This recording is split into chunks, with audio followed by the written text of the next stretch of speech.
ત્યાં તમારે સંહિતા, ચરક સંહિતા આદિ તો એમ કહે કે તમારે પાણી એ ચાવી ચાવીને પીવું, સીધું પી ન જવું. હવે આપણે આ નથી ફાવતું, વાત સાચી છે. પાણીને ચગળી ચગળી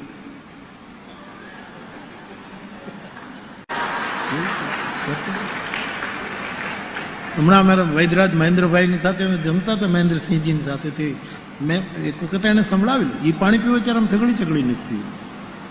અને ખાવ, પાણી ખાતા હોય એમ પીવાનું, અને ભોજન જાણે પાણી પીતા હોય એમ પીવાનું. એવું ધીરે ધીરે પાણી પીતા હોય, ઘૂંટડે ઘૂંટડે. આરોગ્યના સિદ્ધાંતો છે. આપણી ટેવો, આપણો અભ્યાસ નથી એટલે આપણે તરત જ પાણી પી જઈએ.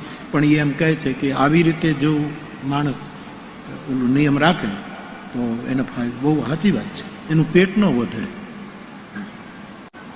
તો વાત યોગા કરવાથી પણ ફિટનેસ રહે. યોગા કરો તમે,